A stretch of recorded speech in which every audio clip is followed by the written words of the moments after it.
അൻഷലേ, നീ എന്താ പിന്നെ എന്നോട് എന്തോ ചോദിക്കണമെന്ന് പറഞ്ഞേ? ആ, മുരളിയേട്ടന് ഇവിടെ കോഴിക്കോട് ജില്ലയിൽ ബേബി മെമ്മോറിയൽ ഹോസ്പിറ്റലുണ്ട്. അവിടെയാണ് മുരളിയേട്ടനെ കാണിക്കുന്നത്. കുറേ വർഷമായിട്ട് അവിടെയാണ്. അവിടെ കാണിച്ചിട്ട് നമുക്ക് വലിയ കുഴപ്പങ്ങളൊന്നും ഉണ്ടായില്ല. നല്ല രീതിയിലാണ് അവിടുത്തെ ഡോക്ടർമാർ, സ്റ്റാഫുകാർ. മുരളിയേട്ടന് ഇത്രയും വർഷമായിട്ടുള്ള ആ പരിചയമൊക്കെ കാണും. പിന്നെ എത്ര രാത്രിയായാലും പിന്നെ നല്ലൊരു സേവനമാണ് നമുക്ക് അവിടുന്ന് തരണേ. നമ്മൾ അവരെ നമ്മൾ പുകഴ്ത്തിപ്പറയൊന്നുമില്ല, നമ്മുടെ അനുഭവമാണ്. അവിടെ ഡോക്ടർ VG പ്രദീപ് കുമാർ എന്ന് പറഞ്ഞ ആളാണ് മുരളിയേട്ടനെ അവിടെ നോക്കുന്നത്. അവിടെയുള്ള എല്ലാവരും മുരളിയേട്ടനോട് നല്ലപോലെ ബിഹേവ് ചെയ്യുന്നുണ്ട്. പിന്നെ ഇപ്പോൾ നമ്മളോട് സംസാരിച്ചത് അൻഷലാണ്. അവനെൻ്റെ സ്റ്റുഡൻ്റാണ്. പിന്നെ അതേമാതിരി തൊട്ടിപ്പുറത്തിരിക്കുന്നത് ഋതുലാണ്. ഋതുലിനെയും നിങ്ങൾ ഇതിനു മുമ്പ് കണ്ടിട്ടുണ്ടാവില്ല. ഇപ്പറേ ഇരിക്കണ മഹാനെ നിങ്ങൾ കണ്ടിട്ടുണ്ടാവും. അവൻ ഇതിനു മുമ്പ് പിന്നെ ഒരു പ്രാവശ്യം അവൻ വീഡിയോയിൽ വന്നതാണ്. എന്താ റിച്ചൂട്ടാ, എന്താ എന്നോട് എന്തോ ചോദിക്കാനുണ്ടായിരുന്നല്ലോ പറഞ്ഞേ?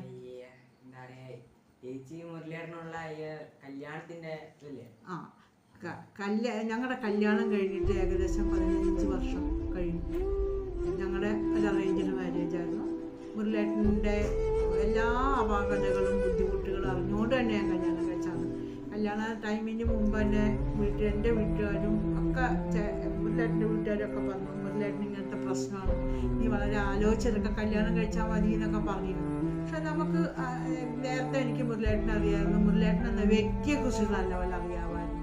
പിന്നെ എൻ്റെ ഹസ്ബൻഡായിട്ടും അറിയില്ല, പുള്ളി ആ ഒരു കാര്യത്തിൽ പെർഫെക്റ്റാണ്. പിന്നെ ചിലവർക്ക് ചില വീക്ക്നെസ് കാണുമായിരുന്നല്ലോ. പുള്ളി ഇച്ചിരി വാട്ടീസൊക്കെ അടിക്കുമായിരുന്നു, ആ ഒരു പ്രശ്നമൊക്കെ ഉണ്ടായിരുന്നു. പക്ഷേ ഞങ്ങളുടെ കല്യാണത്തോട് കൂടിയിട്ടൊക്കെ അതൊക്കെ നിർത്തിയിരുന്നു. അതിനൊക്കെ നമുക്ക് ഒരു എന്താ പറയുക, പുകഴ്ത്തി പറയുമൊന്നുമല്ല. എനിക്ക് ദൈവം തന്ന ഒരു വരം തന്നെയാണ് മുരളിയേട്ടൻ. പിന്നെ അസുഖങ്ങൾ അത് നമ്മൾ അനുഭവിക്കാനുള്ള വിധി ഉണ്ടാവും, നമ്മൾ അനുഭവിച്ചു തന്നെ വരുള്ളൂ. ഇപ്പോൾ ഒരു കുഴപ്പമില്ലാത്ത ഒരാൾ കല്യാണം കഴിച്ചു കഴിഞ്ഞാൽ അസുഖം വന്നാൽ നമ്മൾ നോക്കണ്ടേ? അതാണ് എൻ്റെ മക്കളെ, അതേ ഉള്ളൂ. ഇപ്പോഴാണ് കുറച്ച് വഴക്ക് പറഞ്ഞിരിക്കണേ, വെറുതെ ഓരോ കാര്യത്തിന് ചൊറിഞ്ഞോണ്ട് വരാതൊക്കെ കേട്ടിട്ടില്ലേ എന്ന് പറഞ്ഞ മാതിരി നല്ല വഴക്കുണ്ടാവും. അത് നിസാര കാര്യങ്ങൾക്കൊക്കെ ആവും. ഒന്നില്ലെങ്കിൽ ഫുട്ബോൾ കളിയെക്കുറിച്ചിട്ടാവും, മുരളിയേട്ടൻ അർജൻറ്റീനയാവും, ഞാൻ വേറെ എന്തെങ്കിലും ആവും. വെറുതെ പുള്ളിയുടെ കൈയൊക്കെ എപ്പോഴും ഉയർന്നു നിൽക്കണം എന്നാണ് കാര്യം. ഫുട്ബോൾ പ്ലെയർ ആയിരുന്നല്ലോ.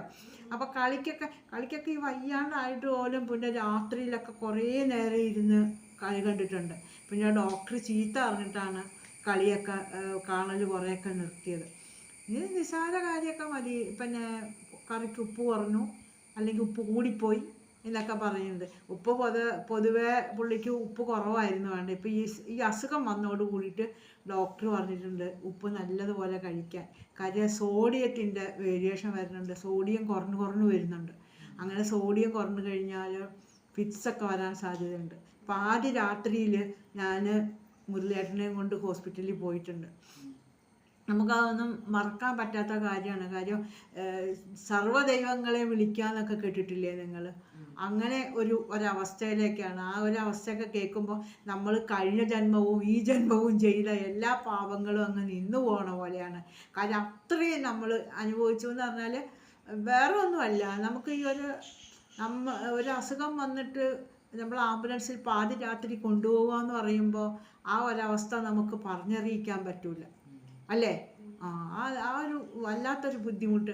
എന്നാലും ഇപ്പോൾ പുള്ളിക്കിപ്പോൾ വയ്യാണ്ടായിരിക്കുന്ന നിസ്സാര കാര്യത്തിനൊക്കെ പുള്ളി വഴക്കുണ്ടാക്കും. നിസ്സാര കാര്യമൊക്കെ മതി.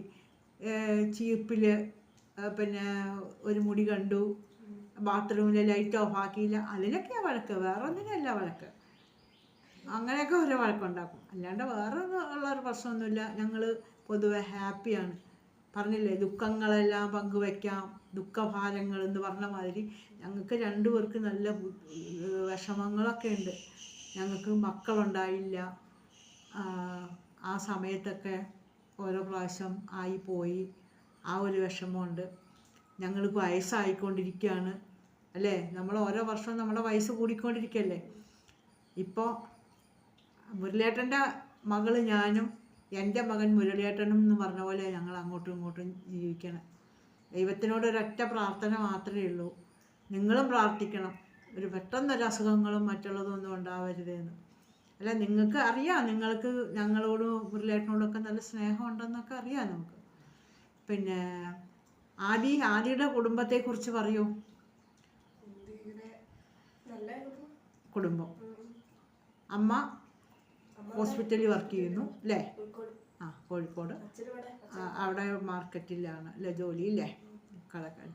പിന്നെ ഈ ആദി എന്ന് പറഞ്ഞ വ്യക്തിയുടെ അവരുമായിട്ട് ഞങ്ങൾക്ക് കുടുംബപരമായിട്ട് കുറച്ച് വർഷങ്ങളായിട്ടുള്ള പരിചയമുണ്ട്. ഇവൻ്റെ ചേട്ടനും നമ്മുടെ ഇവിടെയായിരുന്നു ട്യൂഷനൊക്കെ വന്നിരുന്നത്, എൻ്റെ അടുത്ത് ട്യൂഷൻ വന്നിരുന്നത്. ഇപ്പോൾ അവൻ്റെ ചേട്ടൻ്റെ ഒരു പാവമായിരുന്നു കേട്ടോ. ഇവൻ മഹാ ഗജ പോക്കില്ല. ഇവന് എന്താ പ്രശ്നം എന്നറിയാമോ ഗൈസ്? ഇവന് പട്ടികളോടും പൂച്ചകളോടും ഭയങ്കര ക്രൈസാണ്. എത്ര കടി കിട്ടിയാലും ഒരു 10 പ്രാവശ്യം പട്ടിയുടെ കടി കിട്ടിയിട്ടുണ്ട്, അതേമാതിരി ഒരു 4 പ്രാവശ്യം പൂച്ചയുടെ. എന്നാലും നാണമില്ലാണ്ട് പോയി കടി കിട്ടിയാലും നാണമെന്ന് പറഞ്ഞില്ല. പിന്നെ ഋതുല്, ഇവൻ ഗജ പോക്കിരിയാട്ടോ. കാര്യം വീട്ടിൽ ക്ലാസ്സിലൊക്കെ വന്നിട്ട് വേണമെങ്കിൽ നേരെ ഫുട്ബോൾ കളിക്കൊക്കെ കുറച്ചൊക്കെ ക്രൈസൊക്കെ ഉണ്ട്. ചിലപ്പോൾ വടക്കോട്ട് പോയാൽ തെക്കോട്ട് പോകും, തെക്കോട്ട് പോവുകയാണെങ്കിൽ വടക്കോട്ട് പോകും. എല്ലാം അത്യാവശ്യമൊക്കെ വലിയ തരമുണ്ട്. ഇവൻ്റെ അമ്മ പിന്നെ ഒരു അഡ്വക്കേറ്റിൻ്റെ കീഴിൽ ക്ലർക്കായിട്ട് വർക്ക് ചെയ്യുന്നു അല്ലേ? അച്ഛന് പിന്നെ പെയിൻറ്റിങ്ങിൻ്റെ കോൺട്രാക്റ്റാണ്. ഒരനിയത്തിയുണ്ട് അല്ലേ? പിന്നെ അൻഷലാണ്. ഇവൻ ഈ കാണണ തടിയും പൊക്കമൊക്കെ ഉള്ളൂ കേട്ടോ, ആള് പാവാണ്. പിന്നെ ഫുട്ബോൾ കളിക്കാനൊക്കെ മിടുക്കനാണ്. അച്ഛൻ മൊബൈൽ ഷോപ്പ് നടത്തുവാണ്. അമ്മ പിന്നെ ഹൗസ് വൈഫാണ്. ഒരു അനിയനുണ്ട്, അനിയൻ്റെ ഒരു ചില്ലുവാനാണ്. 2ാം ക്ലാസ്സിലല്ലേ അൻഷലേ അല്ലേ? 2ാം ക്ലാസ്. പക്ഷേ ഇവനെ ഭരിക്കും കേട്ടോ. അപ്പോൾ ഞങ്ങളുടെ ഈ ഞങ്ങളുടെ ഈ വിശേഷം നമ്മൾ തൽക്കാലം നിർത്തുകയാണ്. Okay, bye.